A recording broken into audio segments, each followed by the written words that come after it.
Eu lhes asseguro, quem ouve a minha palavra e crê naquele que me enviou, tem a vida eterna, e não será condenado, mas já passou da morte para a vida. Com esta palavra do Evangelho de João, ditas pelo Senhor Jesus, capítulo 5, verso 24, palavra de Jesus.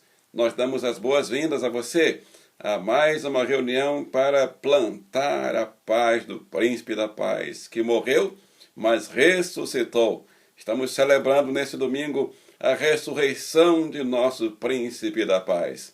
Então vamos abrir a Bíblia em Apocalipse 1, 17 e 18. Enquanto você abre a Bíblia, inscreva-se, compartilhe o link, clique no sininho para receber os próximos vídeos. De 2 em 2 dias tem um vídeo novo e hoje temos 2. Então aproveite, palavras de paz. Seja um semeador, uma semeadora da paz. Apocalipse 1, 17 e 18 diz assim a palavra de Deus.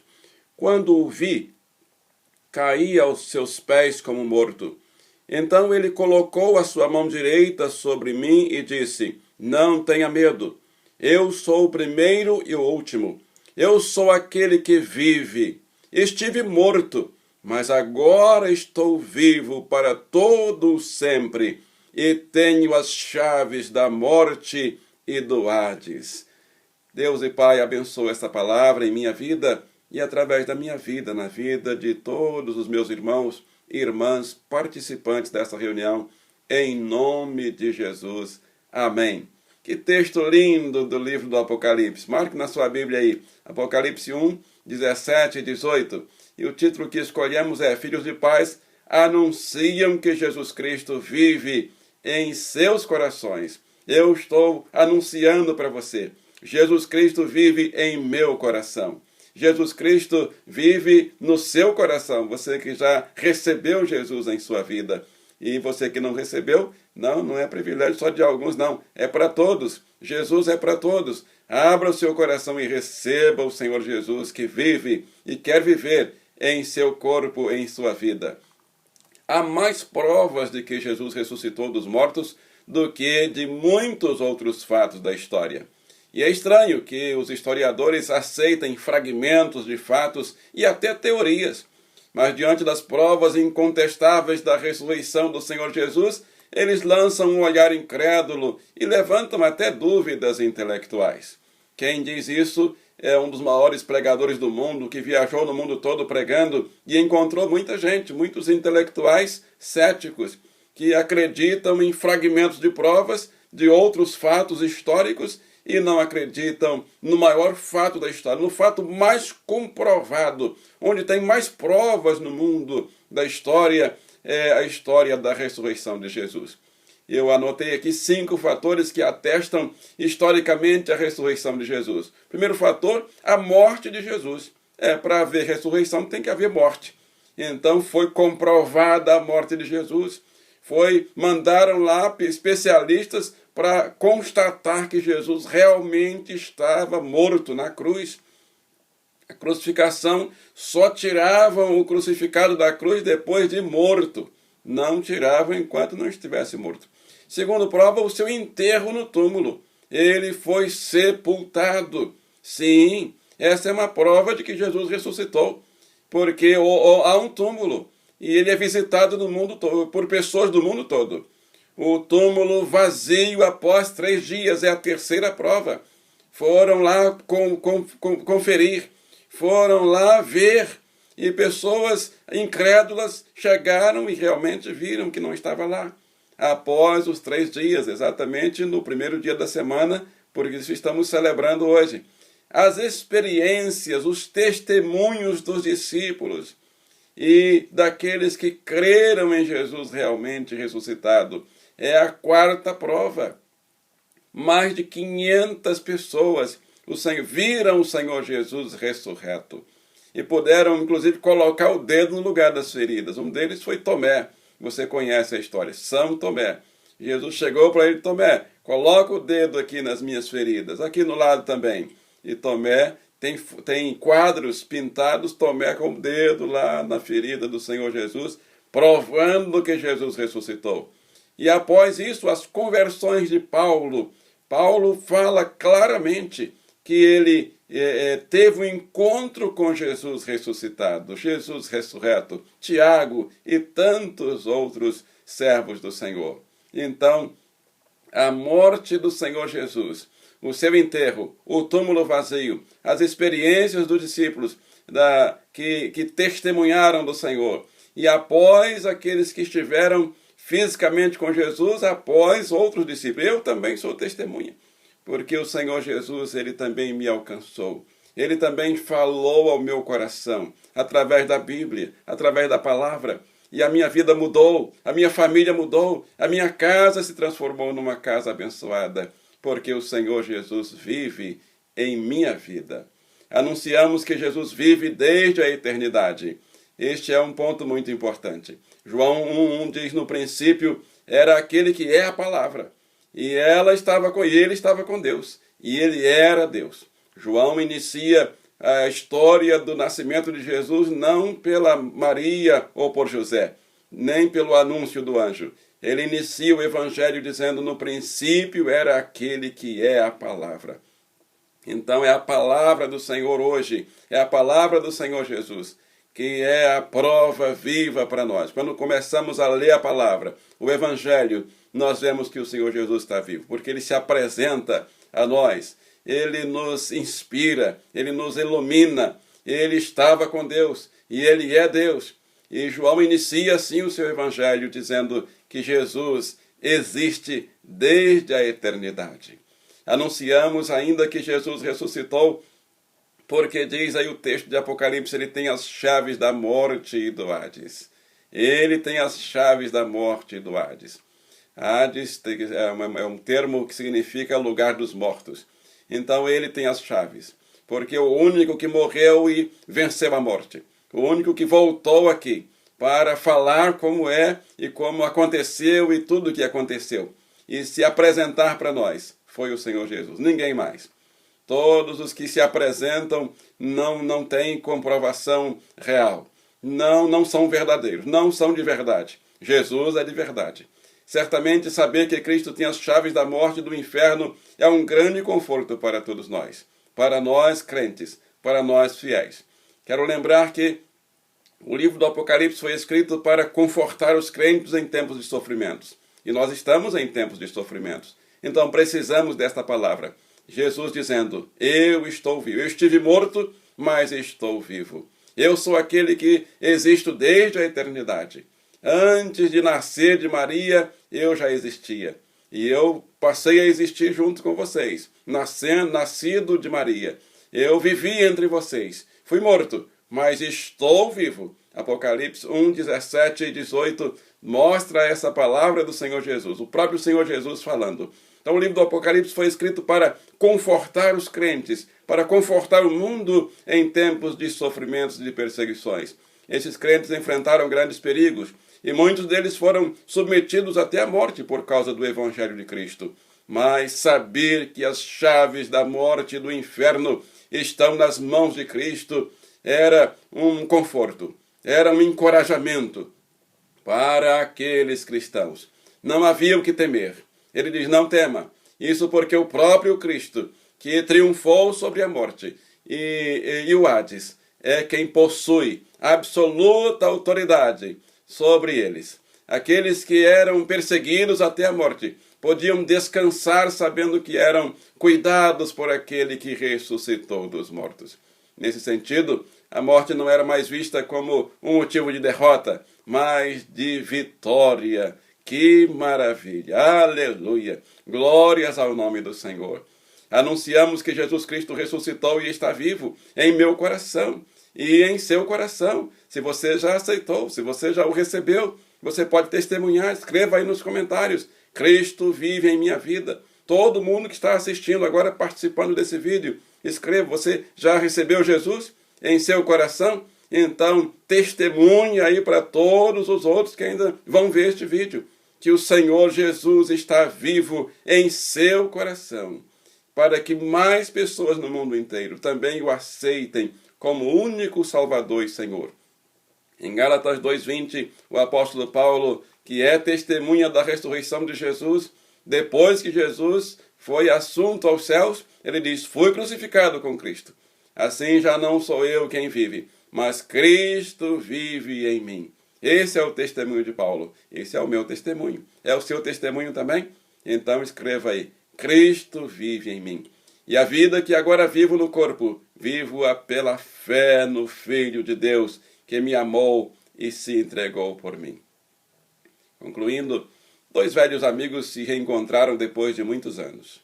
Um deles foi logo dizendo que estava sofrendo de uma doença séria, seus rins estavam falhando e ele parecia ter pouca esperança de recuperar a saúde. E ele disse, tenho certeza de que estou nas últimas. E disse isso com tristeza. O outro, que tinha se convertido a Cristo, disse, meu amigo, não perca a esperança. Nós cristãos cremos na vida eterna. Para surpresa, o que estava doente ficou curioso para ouvir mais. Parecia que a ideia da vida eterna era uma coisa que ele nunca tinha ouvido. E realmente, as pessoas às vezes ouvem a palavra e não entendem a palavra. Isso aconteceu tem pouco tempo, essa história. Parecia uma novidade que ele nunca tinha ouvido falar. E ele estava agora curioso, ansioso para saber o que os cristãos pensam acerca da vida eterna e como recebê-la. Então o cristão explicou que a vida eterna é possível se estivermos dispostos a aceitar a Jesus Cristo como único Salvador e Senhor pessoal. A esperança brilhou no rosto daquele amigo. A alegria também brilhou em seus olhos enquanto ele ouvia o compartilhamento da mensagem de Jesus Cristo sobre a vida eterna, que está em João 3,16, que você conhece. Porque Deus amou o mundo de tal maneira que deu o seu Filho unigênito, para que todo aquele que nele crê não pereça, mas tenha a vida eterna. E aquele amigo que estava doente respondeu para o amigo que estava compartilhando do Evangelho, disse, eu já estou com meus 70 anos.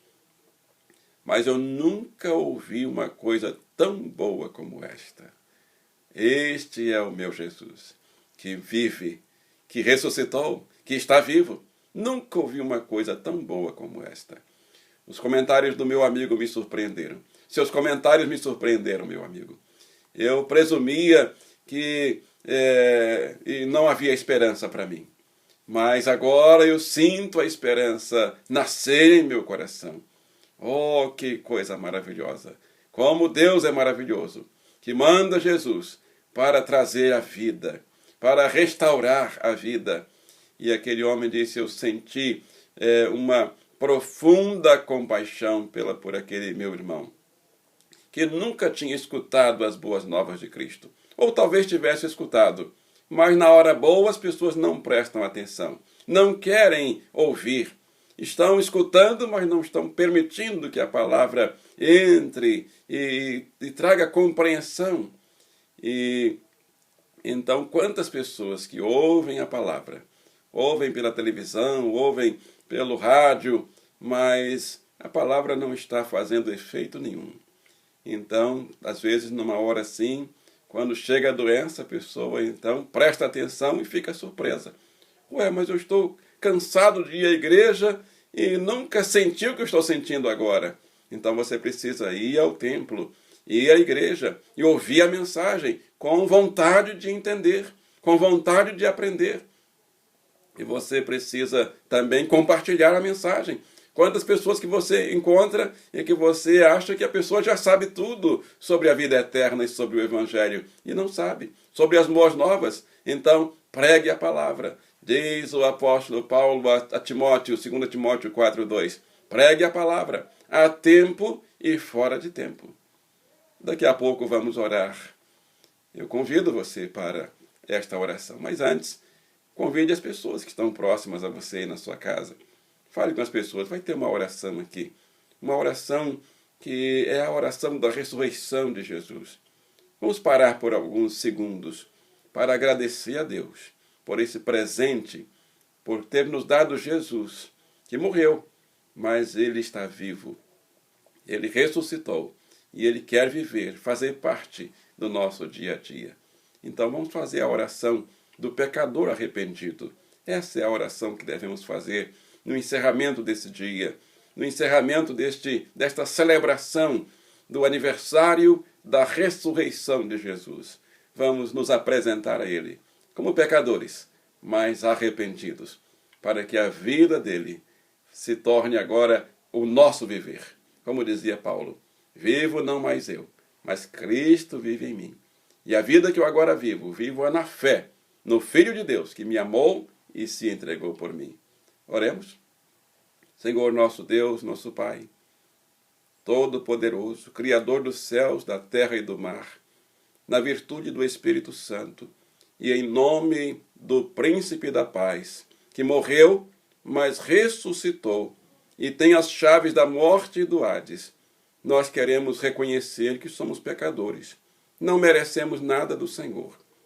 Mas nós cremos no sacrifício de Jesus, na morte em nosso lugar, na morte de Jesus e no derramamento do sangue dele para nos purificar de todo o pecado. Cremos nisso, eu creio. E quero que meu irmão e minha irmã creia também. E nós cremos que Jesus não somente morreu, mas ele também ressuscitou. E ele está vivo. E eu quero que Cristo viva em minha vida. Quero dizer como o apóstolo Paulo, vivo não mais eu, mas Cristo vive em mim. Então diga agora, meu irmão, minha irmã, Cristo vive em mim. E o viver que eu vou viver daqui para frente, mesmo na carne, eu vou viver na fé, no Filho de Deus, que me amou e se entregou por mim. E quero que Jesus viva em meu viver. Que o meu viver seja agora com Jesus. Seja a vida de Jesus em minha vida. Eu peço ainda que o Senhor cure enfermos, tantos enfermos, Pai. Creio que o Senhor pode curar. O Senhor é o mesmo ontem, hoje e eternamente. O Senhor tem curado. Curou meu irmão Lavor, já está em casa. Estava com Covid muito mal, mas glórias ao nome do Senhor, que já está em casa. Meu irmão Diácono Judson, a irmã Lúcia, a esposa do irmão Judson, quantos o Senhor tem curado? Nós te louvamos. E aqueles que o Senhor tem permitido passar para a eternidade, que são teus servos, mas eles entraram na vida eterna. Por isso nós pedimos o consolo para a família saudosa. Pedimos ainda a abertura de porta de emprego para os desempregados. Pedimos ainda prosperidade para as empresas, empresários, comerciantes e comércios que estão em dificuldades, em nome do Senhor Jesus. Pedimos ainda que essa vacina funcione, Senhor. Agradecemos todos que já foram vacinados, a primeira dose, a segunda dose. Não deixa faltar, Senhor, as doses das vacinas. Abençoa os governantes, Senhor, para que haja boa vontade, para que haja condições favoráveis. Abençoa os cientistas para que produzam mais vacinas. Vai abençoando, Senhor, entrando nos institutos de pesquisa, nos institutos que manipulam os elementos para a produção de mais vacinas. A sua bênção seja sobre estes lugares, sobre estas vidas, servos e não servos do Senhor, para que creiam que o Senhor é Deus. Agradecemos por mais um domingo da ressurreição do Senhor Jesus. E nós vamos continuar pregando durante o resto desse ano que Jesus vive, que Jesus ressuscitou. E esta é a maior esperança da nossa fé. Queremos agradecer, porque o Senhor mandou Jesus para morrer, mas também para ressuscitar. E Jesus vive e tem as chaves da morte. E nós podemos vencer a morte por Jesus. Nós te pedimos e te agradecemos essas bênçãos no nome que é sobre todo nome, nome de poder e de autoridade, nome de nosso Salvador, nosso Senhor, aquele que vive e reina para sempre. No nome de Jesus Cristo oramos e todos digam amém e amém. Obrigado a você que participou de mais uma reunião abençoada. Um excelente final de domingo para você, um domingo da ressurreição de Jesus. E todos os domingos eu lembro da ressurreição de Jesus, não só uma vez por ano, nós lembramos sempre, porque foi nesse primeiro dia da semana que aconteceu. E este é o maior fato da história, é a maior esperança da nossa fé. Um abraço para você, mas antes, inscreva-se, compartilhe, clique no sininho para receber as atualizações e compartilhe, mande para quantas pessoas você quiser. Eu peço a cada inscrito que procure mais 2, 3, 4 pessoas que ainda não se inscreveram. E mande, olha, tem uma reunião abençoada aí para você. Inscreva-se também, participe desse momento especial, desse momento maravilhoso. Antes de encerrar, abra seu coração, abra sua alma e receba uma bênção do Senhor. Tem uma bênção especial. A bênção que vem lá do tempo de Arão. Deus chamou Moisés e Arão e disse: assim vocês vão abençoar os meus filhos. Então, receba a bênção. O Senhor vos abençoe e vos guarde. O Senhor faça resplandecer o seu rosto sobre vós e tenha misericórdia de vós. O Senhor sobre vós levante o seu rosto e vos dê a paz. E todos digam amém e amém. Um abraço e até a nossa próxima reunião, depois de amanhã, com a missionária Eneida, no nosso pequeno grupo, grande grupo, né? Está se transformando num grande grupo. Então participe das nossas reuniões durante a semana também. Um abraço e até lá. Que Deus te abençoe e te guarde. Amém.